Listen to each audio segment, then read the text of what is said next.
পাগলামি তো দেখতেছি আমরা। যেমন ধরেন যে কথা মাঝখানে শুনলাম যে চায়না থেকে কিনবে কি বিমান যুদ্ধ কার সাথে যুদ্ধ করব আমরা? কোন এনিমির সাথে যুদ্ধ করব? এবং আমাদের ইকোনমি যুদ্ধ অ্যাভয়েড করতে পারে? যুদ্ধ তো শুধু প্রাণহানি ঘটে না, it causes damage of wealth also. আমাদের ইকোনমি তো পারমিট করে না যুদ্ধ করা। তা আমরা যে বিমান যে কিনবো, মানে এটা থেমে গেছে যদিও, কারোবার বোধহয় সুবুদ্ধি খেলছে যে কারণে এটা থেমে গেছে। কার সাথে যুদ্ধ করব আমরা? ইন্ডিয়ার সাথে, চায়নার সাথে, আমাদের প্রতিবেশী কার, মায়ানমারের সাথে। এবং ঠিক আছে, আমরা যদি শক্তিশালীও হই, ধরেন আমাদের we have the capacity to fight against India, ঠিক আছে, সেটা করবো কিনা, আমাদের ইকোনমি সেটা পারমিট করে কিনা, অ্যাফোর্ড করে কিনা। সুতরাং যুদ্ধ is the worst alternative any problem. যুদ্ধের হচ্ছে সবচেয়ে খারাপ বিকল্প। দুইটা দেশের মধ্যে যদি কোনো কনফ্লিক্ট থাকে, যুদ্ধ হচ্ছে সবচেয়ে খারাপ বিকল্প, এবং সবচেয়ে ভালো বিকল্প হচ্ছে টেবিলে বসে।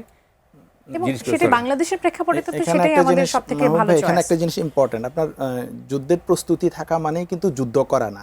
আপনার যদি সক্ষমতা থাকে, তখন আপনার অপোনেন্ট যারা থাকবে তারা আপনার সাথে আলোচনার টেবিলে যে আসবে, এটা নির্ভর করবে আপনি শক্ত সামর্থ্য আছেন কিনা। যদি আপনি দুর্বল হন, তাহলে কিন্তু সে আপনার আলোচনার টেবিলে আনবে না, সে অর্ডার দিয়ে দিবে। আমাদের যে ইকোনমি, সেই ইকোনমিতে কি আমরা চায়না, আমেরিকা, ইন্ডিয়া যুদ্ধ করতে হবে জরুরি না, আমরা সেটা বলছি না, আমার শেষ করতে দেন। আমার যে ইকোনমি, তাতে কি চায়না, ইন্ডিয়া, আমেরিকার মিলিটারি স্ট্রেংথের কাছাকাছি আমরা যাইতে পারবো? সেটা আমরা যাইতে পারবো না। কিন্তু আমরা যদি আমাদের ধরেন কথার কথা, আমাদের কোনো সেনাবাহিনী নাই, তাহলে কি মনে করেন ইন্ডিয়া আমাদেরকে এক পয়সা দিয়েও গুনতো না, ৭১ দখল করে ফেলতো।